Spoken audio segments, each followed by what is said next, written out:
welcome back to our Masai Mara University Talk Show, and today we have a topic. I'm your host, Christopher Diambo, and as always, I don't miss my co-host. I'm your co-host, Skelia Nyambura, and today with us we have three guests who will be helping us discuss more about the topic that we have, which is more about health issues that are affecting students, and out of those health issues, they affect the students when it comes to studies. So maybe they introduce themselves with their names, the year of study, and what they're currently studying. We'll start from here. My name is Caroline Konya, a first-year student pursuing journalism and communication. My name is Kelvin Mutapa. I'm a first-year student pursuing communication and journalism. Naitwa Sofia Kaberu, first year, nafanya Kiswahili journalism.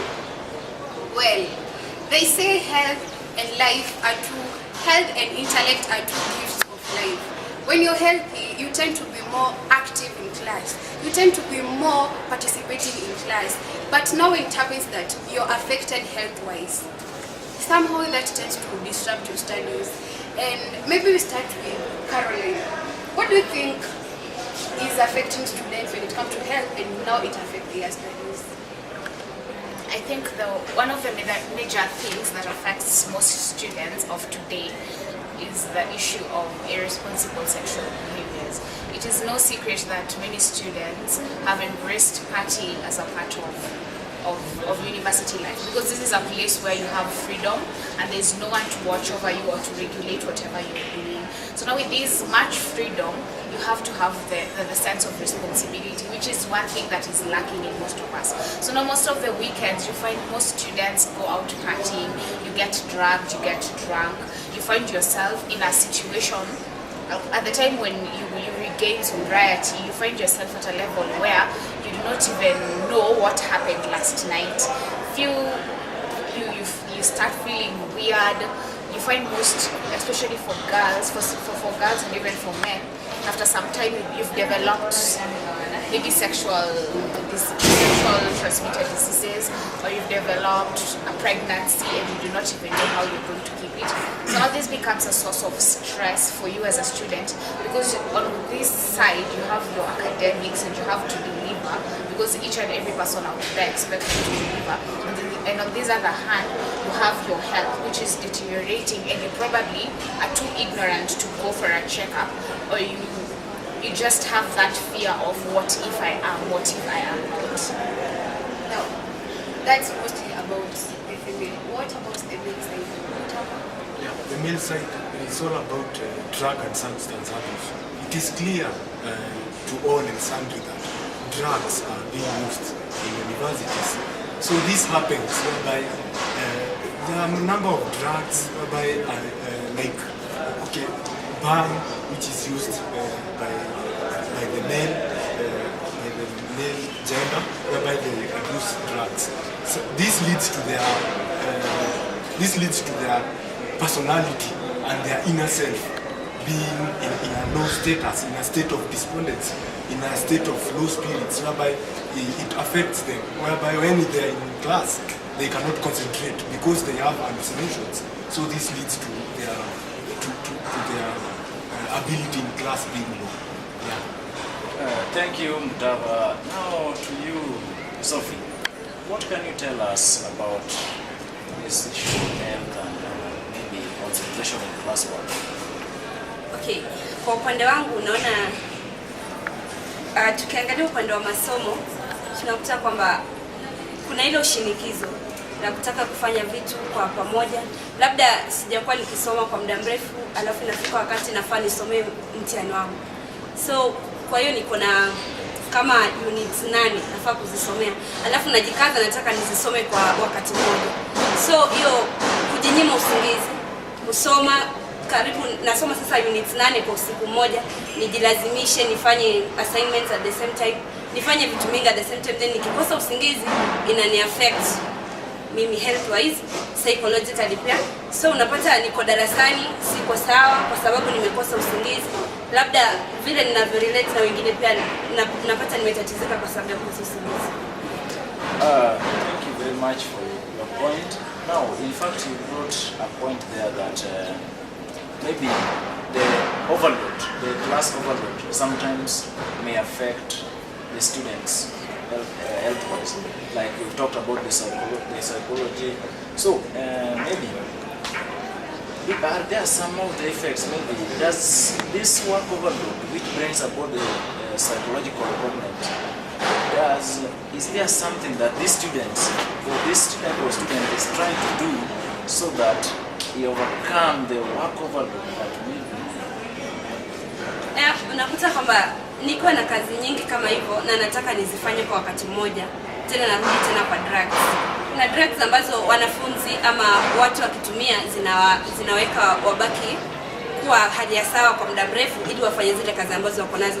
Kwa mfano niseme nitumie dawa, that is drugs, ili nibaki nifanye kazi yangu kwa muda mrefu.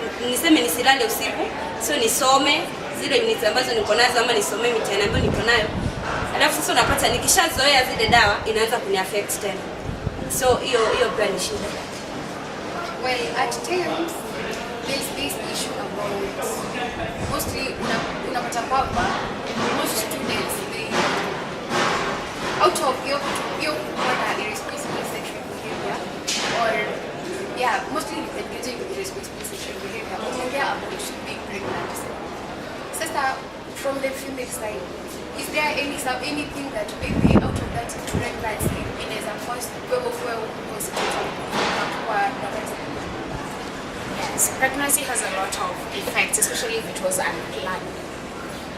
You see, for you to get pregnant, you should have planned yourself. You should have decided that this is something you want to do. But when it just happens and you had not expected it, then it means that number one, you have a lot of stress and strain on how, number one, you will explain to your family, to your guardians, to your friends generally, because you will start experiencing stigma from your friends on so many levels, because some of them will sideline you, others will backtalk about you, and then there's this breed of friends who will come and tell you that abortion is the way to go, and they will try to convince you that it is the way to go. So now when you combine this thought about you wanting to abort, you trying to picture yourself having this child who you've not even prepared for, and probably the person who's responsible has denied responsibility, then it is something that brings about mental frustration to an individual. Okay, maybe before I come back to Mutava, on this issue she has talked about abortion. I hope you heard what she said. As a boy child or as a male gender, does abortion or the pregnancy, let's say you have a girlfriend and your girlfriend is pregnant, you are not sure whether you are responsible or another person, can it in any way affect you psychologically, your health? Yeah, it will affect because if you know genuinely that child is yours and the child is aborted, then you will be in a state of low spirits because your blood has been lost and that child is an innocent child. So it will affect me one way or another. So you as a person, you are against abortion? Yeah, I'm against abortion. I advocate for preventing abortion in the society. And what can you tell, can you now talk as that man outside there who maybe in one way or the other supports abortion or has got no decision whether to be against abortion before? How do you see he may be affected? Maybe if we start from the point of his girlfriend is pregnant. If the person supports that, then again you find that, just like I said, it will affect the personality, it will affect your inner self, it will affect your concerns, whether you support it, whether you don't support it. Because you know, at the end of the day, what is important is that a life which is innocent, a child which is innocent has been lost. So either way, it will still affect the personality and the concerns of the person. So meaning that he will be guilty, the guilty are afraid. Yeah. So he will be dying from guilt. Yeah, he will be guilty conscious. So, Sophia, you're a lady. And generally, being a lady, we have very soft hearts. Now, about stress issues, do you think that maybe after a girl is heartbroken from maybe the previous relationship, how do you see it after life yake in school after amekuwa heartbroken? Unaona itamuaffect kwa masomo kama msichana? Kama mtoto wa kike itamuaffect sana, kwa sababu akili ile ambayo tunatumia kwa masomo ndio akili ile ambayo inaafektiwa na mambo mengine kwanza. Kwa hiyo nikishapata tatizo la stress, kwa sababu umesema kwa sababu ya heartbreakiwa ama relationship issues, so nikisharudi darasani unakuta kwamba labda naangalia mwalimu anazungumza, anafunza, lakini akili yangu haipo pale. Akili yangu iko kule ambako nilikuwa heartbroken, kwa kule ambako nimeuliwa katika relationship yangu.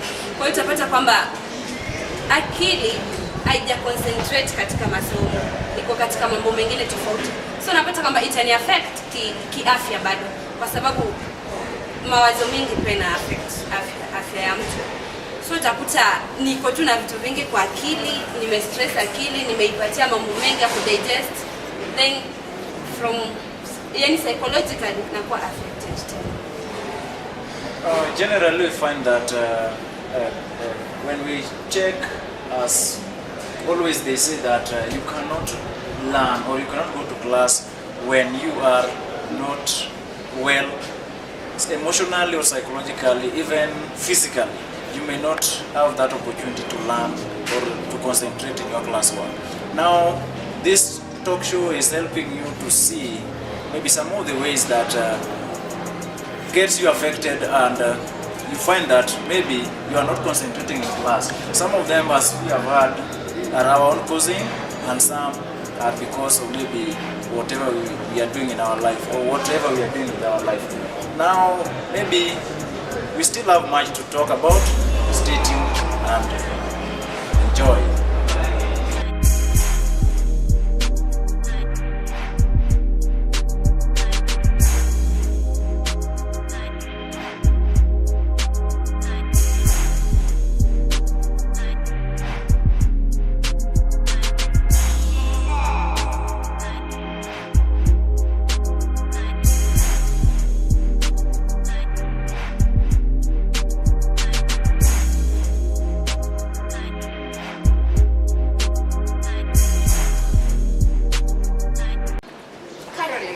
Looking at that camera, what do you advise your fellow students who are undergoing maybe the challenges that you have just discussed right now? That camera. For each and every university student out there or any other student, my advice to you is to put yourself always in a safe place where you know you get yourself into situations that you're 100% sure you can get yourself out of. Make sure you're always safe. Balance your life. Keep good friends. Make sure you eat healthy, live healthy, have a positive attitude about yourself, and make sure your self-esteem is always on top, so that no one will ever bring it down for you to start getting ill or stressed or something like that. Utava, this is your camera. What do you want to tell your fellow students? Okay, my fellow students, I just say that first of all, you have to abstain from indiscriminate sex. And again, also for the perpetrators of drug and substance abuse, you have to abstain from drugs, and those who use drugs should be rehabilitated. They should be rehabilitated and remediated so that they can know the way forward. I think that will act as a punishment. Dada Sofia, ile ndio kamera yako. Waangalie wanafunzi wako waambie nini unafikiria, unaweza wasaidiaje? Kwa upande wangu, kwa sababu nimeongelea swala la shinikizo la masomo, naambia wanafunzi wote huko nje vioni kwamba badala tungoje hadi masomo yawe mengi, ama badala tungoje hadi tuwe na notes nyingi za kusoma kwa wakati mmoja, kwa nini tusianze polepole tu vile tutakavyo, tukishai report shule semester, tuanze tu polepole, tuanze kusoma polepole, ili wakati unapofika wa mtihani tuwe tushajitayarisha, tuko tayari na tunangoja tu mtihani. It's funny.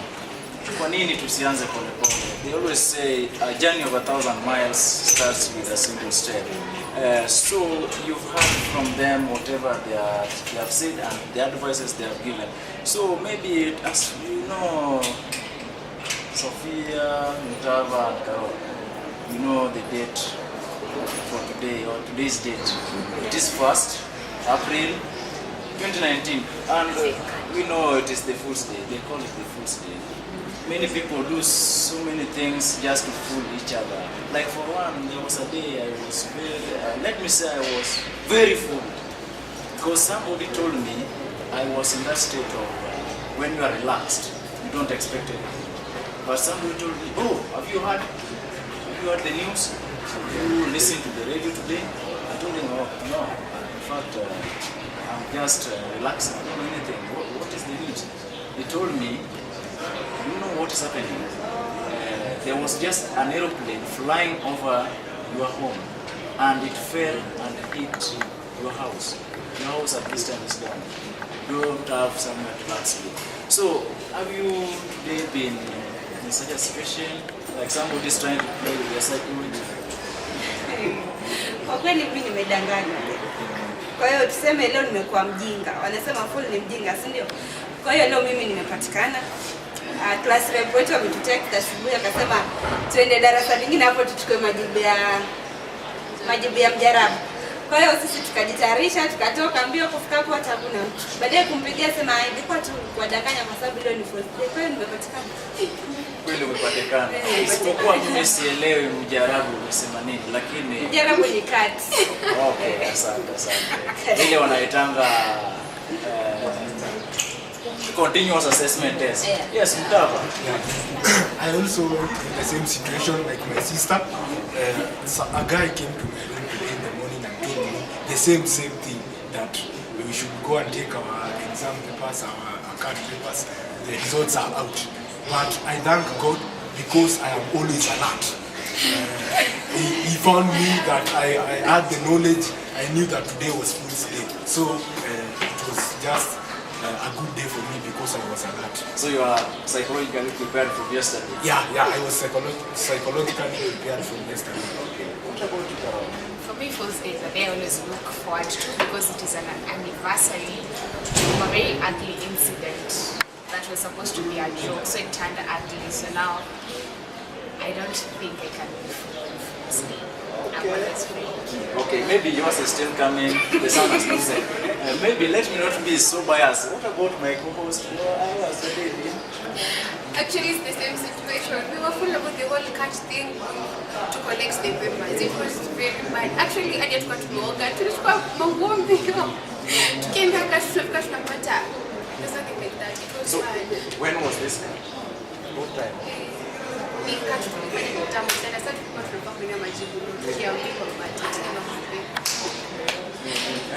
You've heard for yourself, this one was Masai Mara University Talk Show, and I've been your host, Christopher Odiambo.